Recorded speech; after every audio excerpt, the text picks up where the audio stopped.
nome é Maria Luísa Rodrigues Viana, mas muitos me conhecem como Malu Viana, né, no lado do movimento social, e como rapper eu sou a Flor do Gueto, né, sou do Rio Grande do Sul, Porto Alegre, estou no hip hop desde 1994, né, sempre trazendo o diálogo de políticas públicas de gênero, igualdade racial, empoderamento e valorização da juventude de comunidades e periferias.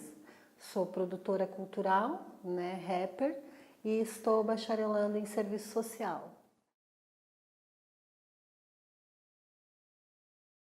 Bom, nesse caso, ao longo desses últimos 10, 12 anos no Brasil, a gente percebe que houve um ápice, né?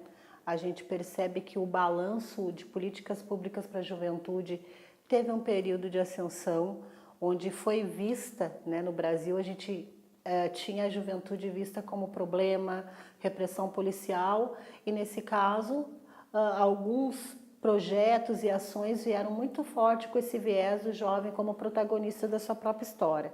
E nesse caso, como a gente tem os índices alarmantes de assassinatos e homicídios de jovens, em especial jovens negros, houve toda uma remodelação do diálogo com qual juventude está falando. Em meados de 2004, 2005, nós tivemos a criação do Conselho Nacional de Juventude, que trouxe, de fato, o olhar de qual é o jovem brasileiro, de qual jovem está se falando no Brasil. E havia, então, esse abismo e essa invisibilidade do jovem negro brasileiro. E para nos piorar, a situação está morrendo. Então, as políticas públicas de lá para cá mostraram esse jovem e o que acontecia com ele.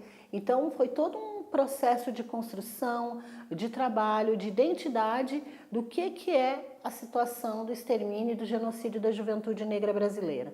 E nesse caso foi um soco no estômago, uma venda que se tirou de uma sociedade que também não olhava isso. Era tão invisível que, não, isso aí que tu está falando não é verdade.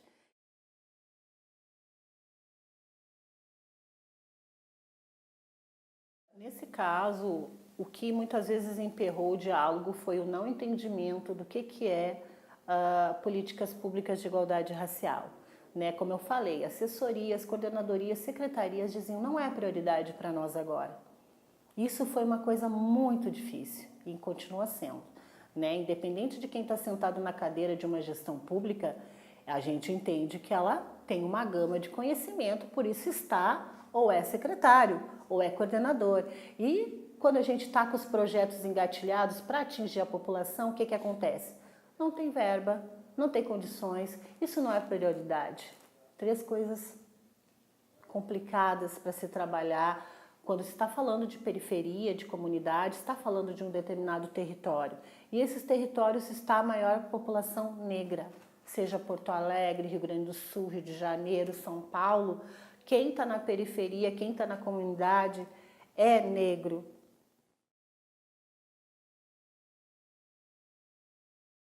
A gente tem vários potenciais na periferia. Hoje temos os slams, os encontros de hip hop, as semanas de hip hop, mas não só no viés artístico.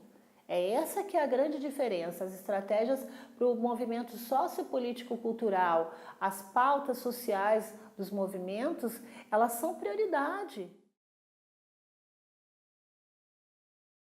A realidade das periferias hoje é assustadora, não adianta mais falar alarmante. Há muito tempo isso já acontece. Só que foi sendo, como eu falei, escondido, não é prioridade agora e tem muitas pessoas que deveriam de estar assumindo isso como prioridade, seja no seu mandato, no seu gabinete, na sua gestão, e não está nem aí. É como se as mortes, os assassinatos e os homicídios já está naturalizado.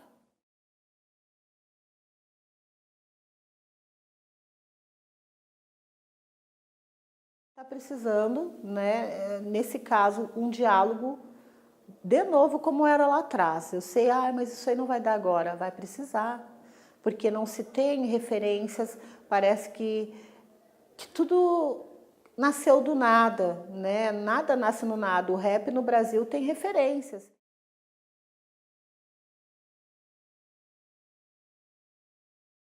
Não pode estar tapando o sol com a peneira e não pode fazer que não está acontecendo contigo. Tu é brasileiro e se tu quer democracia, tu fala de igualdade, de respeito, a gente está falando de pessoas que estão morrendo há muitos anos e ao mesmo tempo nem todas as mulheres de periferia ou de comunidade fazem uma releitura política profunda dos efeitos desse processo na vida de uma mulher e de uma menina. Então, a gente está percebendo que houve uma mudança muito grande, mas não houve um acompanhamento, uma releitura e de que fato como que nós juntos vamos avançar.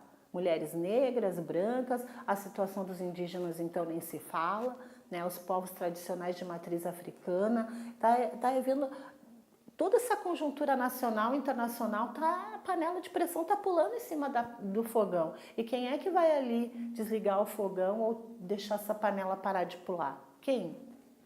A questão racial não é só reportada aos negros, a questão de gênero não é só das mulheres. As políticas públicas de juventude não é a juventude que vai tocar sozinha. A gente está junto ou a gente não está junto? Né? Então não adianta, na hora que a casa está caindo, vai lá, chama.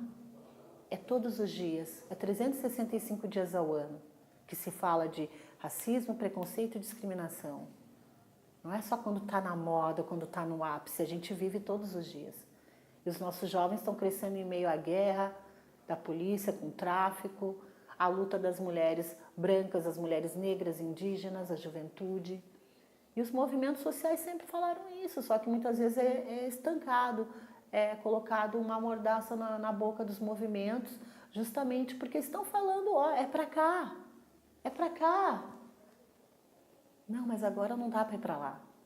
E nesse agora não dá para ir para lá, a gente está aqui de novo.